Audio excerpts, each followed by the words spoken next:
E aí, galerinha, vamos dar continuidade agora aos nossos estudos sobre logaritmos e vamos conhecer agora a função logarítmica, com respeito à definição, as características e o gráfico dessa função. Mas antes, nós precisamos saber como foi que surgiu essa ideia de logaritmo e, em consequência disso, de função logarítmica, certo? E nós vamos nos transportar a um contexto histórico que remete à expansão comercial, certo? O comércio começou aí a se expandir entre os continentes e houve assim uma necessidade de aprimorar as técnicas de navegação.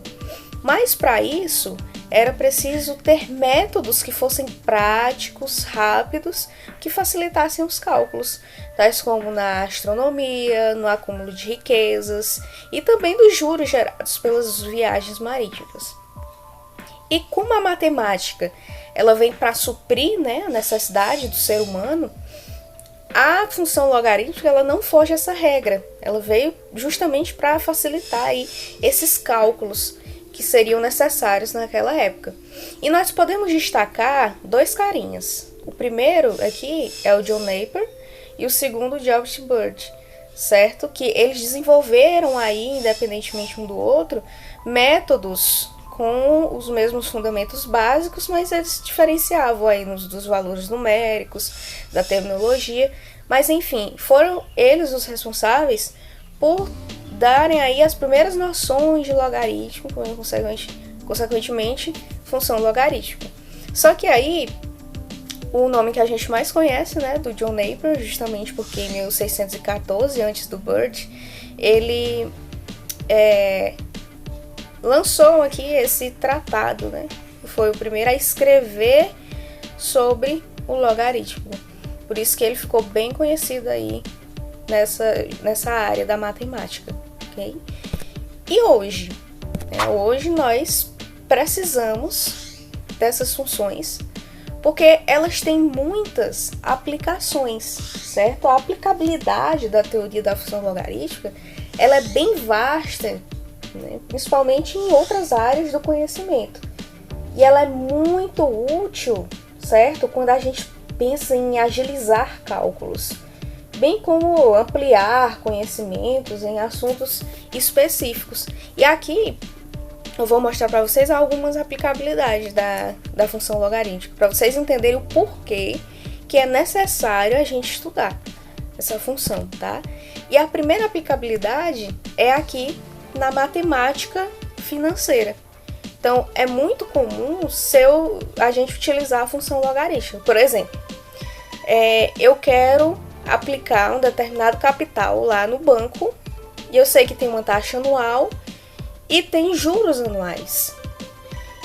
E eu quero deixar o meu dinheirinho lá, eu não vou tirar e nem colocar. Eu quero que corram juros ali. Só que eu quero saber em quantos anos o capital acumulado será o dobro do capital inicial. Como é que eu sei disso? Bem, por meio de uma função logarítmica. A outra parte bem comum em que se utiliza a função logarítmica é aqui, na geografia. A gente já viu lá a expansão comercial, A expansão comercial, ela trata tanto da geografia como da parte financeira. Mas trazendo aqui para os nossos dias, quem nunca assistiu o jornal e ouviu falar na escala Richter? Que é para medir a energia liberada pelos terremotos. Então, para que aconteça essa medição, certo, dessa energia liberada pelos terremotos, é feita uma análise do movimento das placas tectônicas. E aí, para conseguir saber a quantidade de energia liberada pelo determinado terremoto, é utilizada a função logarítmica. Outra parte é na medicina. Lá, quando o médico ele receita um medicamento, ele sabe que determinada quantidade de medicamento vai ficar dentro do nosso corpo e outra vai ser expelida. E aí, para que aquele medicamento faça a ação mais rápida, ele precisa fazer um cálculo para saber a quantidade que vai ficar no nosso corpo, dependendo do medicamento. E aí a função logarítmica ela vem contribuir para facilitar esse cálculo. A outra área bem utilizada na química. Por quê? Na química trabalha-se muito com radioatividade. Então, se eu tenho um determinado elemento que é muito radioativo, faz muito mal ao meio ambiente, e eu quero diminuir a taxa de radioatividade, o que eu faço? Faço um cálculo para me saber quantos por cento eu posso diminuir a radioatividade e qual vai ser a porcentagem que vai contribuir no final do ano, por exemplo, para que aquele elemento não agrida tanto o meio ambiente. E para isso eu utilizo aí a função logarítmica. Então aqui são alguns exemplos mais próximos do nosso cotidiano que nos ajudam a ver essa aplicabilidade da função do nosso dia a dia. Por isso que é muito importante que a gente estude aqui, né, essa função. Agora, nós vamos partir para algumas características e ideias iniciais da função logarítmica. A primeira característica que eu queria que vocês percebessem se trata justamente aqui da função exponencial, que a gente já estudou, né, lá em aulas passadas, que ela tem essa carinha aqui, né, y igual a e elevado a x, sendo que esse a tem que ser maior que zero, e o a também tem que ser diferente de 1. E a função exponencial, né, a sua inversa chama-se a função logarítmica, indica-se como y igual a log de x na base a. A função logarítmica tem essa carinha aqui, certo? E ela é a inversa da função exponencial. Esse ponto aqui a gente vai entender mais na frente, que eu vou mostrar um exemplo no gráfico para vocês, que vai ficar mais claro essa ideia aqui, tá certo? E aí, aqui tem alguns exemplos da função logarítmica. Veja só, primeiro é f de x igual a log de x na base 7, tá? F de x igual a log de x na base 0,3 e y igual a log de m na base 1/2. Tá? Então, aqui são exemplos de funções logarítmicas, certo? E agora nós vamos para a definição dessa função. A função ela é definida pela lei de formação f de x igual a log de x na base a. Nós já vimos, né, a função logarítmica dessa carinha no slide anterior. E aí, uma característica principal dela é o seguinte: o a tem que ser diferente de 1 e o a maior que 0, tá? Então, prestem muita atenção nessas duas características da função logarítmica, porque a gente vai precisar utilizar muito dela mais na frente, tá? E aí denomina-se a função logarítmica de base A, e da definição decorre que, por exemplo, aí nós vamos ver algumas decorrentes dessa definição.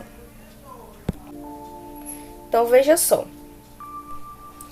a função f de x é igual a log de x na base 3 é considerada uma função logarítmica, pois a base a é diferente de 1, né? 3 é diferente de 1 e também é maior que 0. Mas agora observe essa função aqui, ó, f de x igual a log de x na base 1. Ela não é considerada uma função logarítmica. Por quê? Porque a base a é igual a 1. E lá na definição nós vimos que a base tem que ser diferente de 1, ok? E essa daqui, f de x igual a log de x na base menos 5. Também não é uma função logarítmica. Por quê? Porque a, aqui nesse caso, é igual a menos 5. E lá na definição nós vimos que a tem que ser menor do que 0. Então, é muito importante que a gente atente nessa característica. Não esqueçam dela, ok? Agora, nós vamos resolver dois exemplos. Esses dois exemplos, eles vão nos ajudar lá na construção do gráfico, que a gente vai ver mais pra frente, tá?